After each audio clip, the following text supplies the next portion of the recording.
नमस्कार ओडिशावासी शुभ संध्या आज संध्या रही देश विदेश राज्यर 20टी गुरुत्वपूर्ण खबर खबरटी देखा पूर्व आपण गोटे अनुरोध प्रथम भिडियोटी को लाइक करी कमेंट रे आपण मान जिला ना लिखिदेवे जहाँफल प्रत्येक दिन आपण जिलार खबर किसी ना किसी अपडेट पाइपर तेज कौन रही आज गुरुत्वपूर्ण खबर चलता नजर पकाइबा आउ 2 दिन पर पुरी रे हेबो नियुक्ति मेला एही योग्यता थिबा छात्र छात्री को उपस्थित रहिबा परामर्श देइचंती मुख्यमंत्री मोहन चरण माझी तेबे कुआ नियुक्ति मेला एवं नियुक्ति सृष्टि करने दायित्व नहीं मुख्यमंत्री राज्य में पाखापाखि 2027 सुधा ओडिशा रे 3 ରୁ 5 ଲକ୍ଷ ନିଯୁକ୍ତି ମଧ୍ୟ ବାହାରିବ ବୋଲି କୁହାଯାଉଛି ଦାଦନ ଖଟିବା ପାଇଁ ଆଉ କେହି ଯିବେ ନାହିଁ ତେବେ କୁହାଯାଉଛି ଆସନ୍ତା 7 ତାରିଖରେ ନିଯୁକ୍ତି ମେଳା ହେବ ତାଳବଣିଆ ଆଇଟିଆଇ ଖେଳ ପଡ଼ିଆ ପୂର୍ବାହ୍ନ 9ଟାରେ ନିଯୁକ୍ତି ମେଳା ଆୟୋଜନ କରାଯିବ ବୋଲି ଜିଲ୍ଲା ଆୟୋଜନ ଅଧିକାରୀଙ୍କୁ ସୂଚନା ମିଳିଛି ଏଥିରେ ରାଜ୍ୟ ଏବଂ ରାଜ୍ୟ ବାହାର ବିଭିନ୍ନ କ୍ଷେତ୍ରରେ ପ୍ରତିଷ୍ଠିତ 50ରୁ ଅଧିକ ନିଯୁକ୍ତିଦାତା ସଂସ୍ଥା ଯୋଗ ଦେଇ ଆଶାୟୀ କୁଶଳୀ ଏବଂ ଅଣକୁଶଳୀ ପ୍ରାର୍ଥୀଙ୍କୁ ଚୟନ ମଧ୍ୟ କରିବେ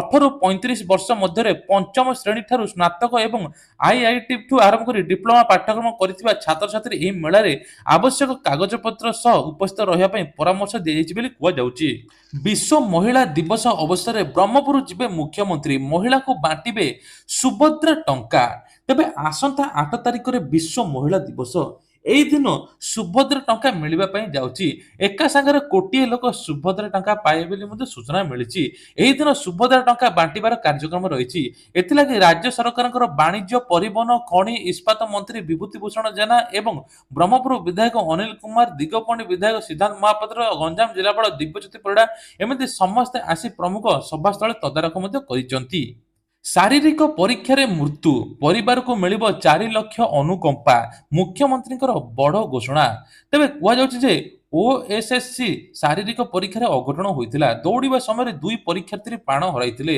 सूचना अनुसार आज परीक्षार्थी पई चलीथिला शारीरिक परीक्षा जणे मृतक केउझरे थिबा बेले अन्य जणे सुंदरगढ़ बोली सूचना मिलिछि एही दुई युवकक मृत्युर दुख प्रकाश करछन मुख्यमंत्री मोहन चरण माझी मृतकक परिवार को 4 लाख टंका अनुकंपा दिया जाय बोली मुख्यमंत्री घोषणा करिसंती फॉरेस्ट गार्ड एवं फॉरेस्टर पई चलीथिला शारीरिक परीक्षा चलीथिला 25 किलोमीटर दौड़ परीक्षा भवानीपुर बारगढ़ जाए चलीथिला दौड़ किरेई निकट रे अचेत होई पड़िथिले परीक्षार्थी संगे संगे ताको मेडिकल नेबा पर डाक्टर ताको मृत मध्ये घोषणा करथिले एथिलागि मुख्यमंत्री दुख प्रकाश करी 4 लाख टका सहायता देबे कुआ जाउची तेबे आसंता काली श्रीमंदिर रे हेबो श्रीजीव को बनक लागि नीति तेणु 5 घंटा दर्शन बंद रहे बोली सूचना मध्ये मिलिछि श्रीजीव को बनक लागि नीति भोग मंडप शेष हेबा पर अपराह्न 5टारू राति 10टा बा 5 घंटा महाप्रभुଙ୍କର सर्वसाधारण दर्शन बंद रहिबो बनक लागि नीति संपन्न हेबा पर श्रद्धालु दर्शन करि परिबे एने श्री जगन्नाथ मंदिर प्रशासन पक्षरु सूचना मध्ये मिलिछि तेबे एही नीति जेहेतु गुप्त नीति सेति पई कि 5 घंटा दर्शन बंद रहिबो एप्रिल हेबो खड़ी छुआ विद्यालय रे पालन हेबो प्रवेश उत्सव 2025-26 शिक्षा वर्ष पई स्कूल रे नाम लेखा प्रक्रिया आरंभ हेबो एप्रिल मासरे पिला खड़ी छुए बोली मंत्री विद्यालय एवं गणशिक्षा मंत्री नित्यानंद गंड कहिसंती तबे कुआ जाउछि जे जेउ स्थान रे छात्र छात्री माने स्कूल आसिया पई इच्छा प्रकाश करूनथिबे सेठारे सेमानकु चिन्हट करा जाई छात्र छात्री स्कूल आसीबा को उत्साहित करा जिवो अंगनवाड़ी को कर्मी को सहायता रे स्कूल कर्तृपक्ष 5 वर्ष रु अधिक पिला मानकर तालिका प्रस्तुत करिवे जिवो प्रकाश थाउ कि आसंता शिक्षा वर्ष 2025-26 रे विद्यालय एवं गणशिक्षा विभाग पक्षरु जातीय शिक्षा नीति लागू करा जिवो समस्त प्राथमिक स्कूल रे शिशु बाटिका खोला जिवो बोली मंत्री मध्ये कहिसंती बीएमसी रो बड़ निष्पत्ति दिन 11टा रु 3टा पर्यंत काम बंद दिनकु दिन तापमात्रा बढ़िबार लागिछि जाहाको नै जनजीवन हंतसत होई गलेनी एहारि मध्ये ग्रीष्म प्रभाव रखी बीएमसी एक प्रस्तुति बैठक करिछि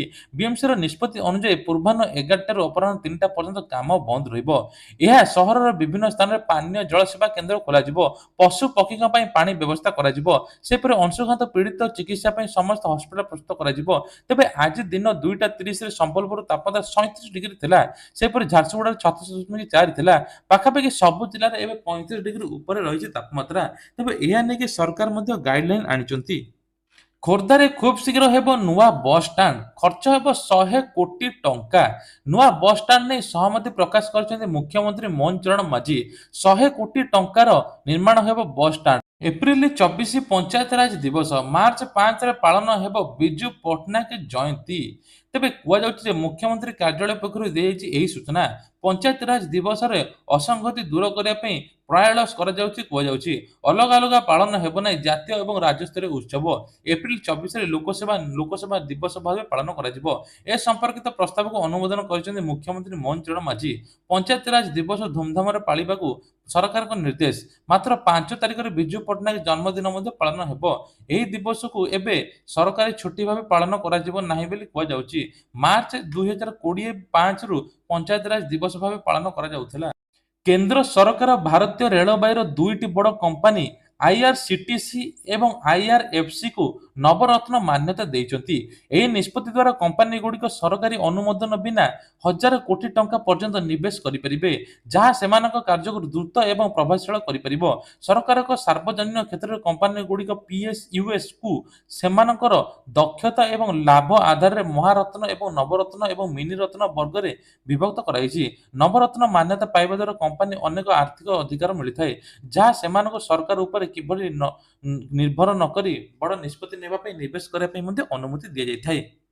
ରଥଯାତ୍ରା ପାଇଁ ଲଗାଯିବ ସ୍ୱତନ୍ତ୍ର ଏଆଇ କ୍ୟାମେରା ଏବଂ ସ୍ୱତନ୍ତ୍ର ଆପ୍ ମଧ୍ୟ ପ୍ରସ୍ତୁତ ହେବ।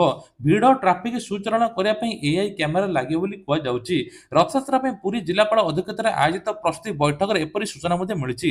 ଗତ ବର୍ଷ ରଥଯାତ୍ରାରେ ହୋଇଥିବା ତ୍ରୁଟି ଏବଂ ସମସ୍ୟାକୁ ସୁଧାରି ସମସ୍ତ ବିଭାଗ ନିଜ ନିଜ ପ୍ରସ୍ତୁତି ଏବଂ ଆକ୍ସନ ପ୍ଲାନ୍ ଚୂଡ଼ାନ୍ତ କରିବା ପାଇଁ ନିର୍ଦ୍ଦେଶ ମଧ୍ୟ ଦିଆଯାଇଛି।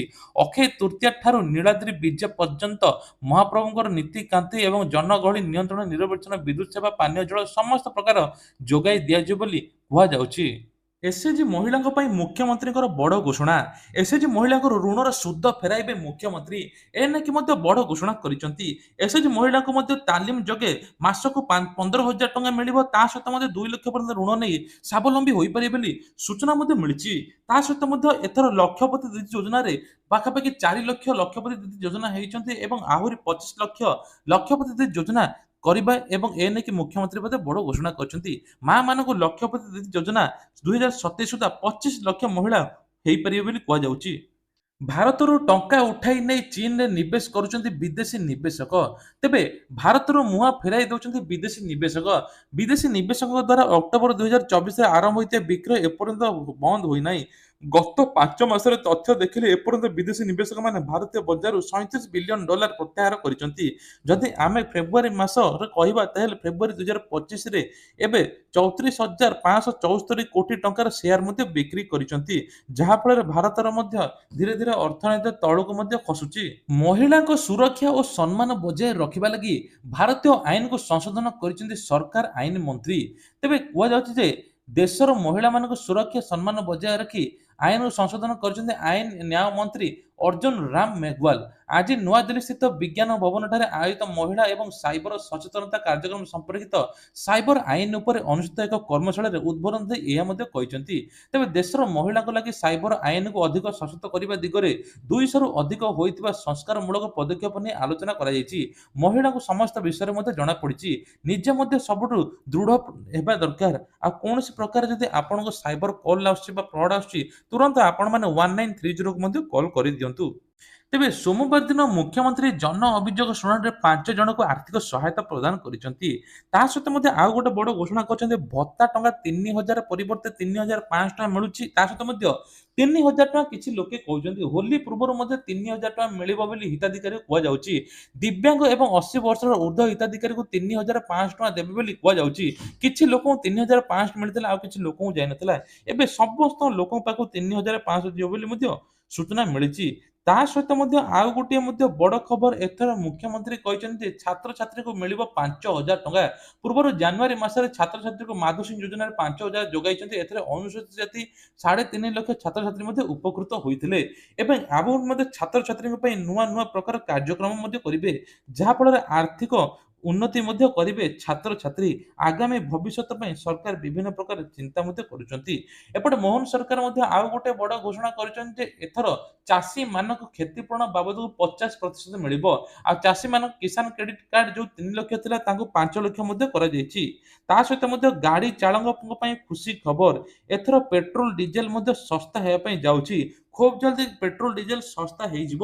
ତା ସହିତ ମଧ୍ୟ ଆପଣଙ୍କର ଏଥିରେ ଓଡ଼ିଶା ସରକାର କରିଛନ୍ତି ଯଦି ଆପଣଙ୍କର ଇନ୍ସୁରାନ୍ସ ନଥିବ ଟୋଲ ଗେଟ୍ କ୍ରସ୍ କରିପାରିବେ ନାହିଁ। ପ୍ରଥମ ଥର ଧରା ପଡ଼ିଲେ 2,000 ଟଙ୍କା, ସେକେଣ୍ଡ ଟାଇମ୍ ଧରା ପଡ଼ିଲେ 4,000 ଟଙ୍କା ଫାଇନ୍ ମଧ୍ୟ ଆଦାୟ ହେବ ବୋଲି ସୂଚନା ମିଳିଛି। ଏପଟେ ଖାଦ୍ୟ ଯୋଗାଣ ଖାଉଟି କଲ୍ୟାଣ ମନ୍ତ୍ରୀ କୃଷ୍ଣଚନ୍ଦ୍ର ପାତ୍ର ରାସନ କାର୍ଡ ଫେରାଇବା ପାଇଁ ଅପିଲ କରିଛନ୍ତି। କୁହାଯାଉଛି ଯେ ଗତକାଲି ମଧ୍ୟ 4,000 ସରକାରୀ କର୍ମଚାରୀ ରାସନ କାର୍ଡ ଫେରାଇଛନ୍ତି। ଏପର୍ଯ୍ୟନ୍ତ ପାଖାପାଖି 25 ଲକ୍ଷରୁ ଉର୍ଦ୍ଧ୍ୱ ହିତାଧିକାରୀ ଇ କେୱାଇସି କରିନାହାନ୍ତି। ଇ କେୱାଇସି ଶେଷ ତାରିଖ ହେଲା ମାର୍ଚ୍ଚ 31 ତାରିଖ। ତା ପୂର୍ବରୁ କରାଇ ନିଅନ୍ତୁ, ନହେଲେ ରାସନ କାର୍ଡ ମଧ୍ୟ ବନ୍ଦ ହୋଇଯିବ। ଏଇ 3 ଦିନ ତଳେ ରାସନ କାର୍ଡର ପୋର୍ଟାଲ ଖୋଲିଛି, ଆପଣମାନେ ମଧ୍ୟ ଅନଲାଇନ ଯୋଗେ ରାସନ କାର୍ଡ ମଧ୍ୟ ଆବେଦନ କରିପାରିବେ। ତେବେ କୁହାଯାଉଛି ଇ ଶ୍ରମ କାର୍ଡ ଯାହାର ଅଛି ତାଙ୍କୁ ରାସନ କାର୍ଡ ମଧ୍ୟ ମିଳିଯିବ। ତେଣୁ ଆପଣମାନେ ଚିନ୍ତା କରିବା ଦରକାର ନାହିଁ। ଇ ଶ୍ରମ କାର୍ଡରେ ମଧ୍ୟ 9,000 ଟଙ୍କା ମଧ୍ୟ ସହାୟତା ମଧ୍ୟ ମିଳିବ ବୋଲି ସୂଚନା ମିଳିଛି। ତେବେ ଇଏ ଥିଲା ଆଜିର ଦେଶ ବିଦେଶ ରାଜ୍ୟର କିଛିଟା ଗୁରୁତ୍ୱପୂର୍ଣ୍ଣ ଖବର। ଏଇଭଳିଆ ଖବର ପ୍ରତ୍ୟେକ ଦିନ ଦେଖିବା ପାଇଁ ହେଲେ ଚ୍ୟାନେଲକୁ ସବସ୍କ୍ରାଇବ କରିବା ପାଇଁ ଭୁଲିବେ ନାହିଁ। ଆଉ ଏତେ ସମୟ ଭିଡ଼ିଓ ଦେଖିଥିବାରୁ ଆପଣମାନଙ୍କୁ ଅଶେଷ ଅଶେଷ ଧନ୍ୟବାଦ। ଜୟ ଜଗନ୍ନାଥ।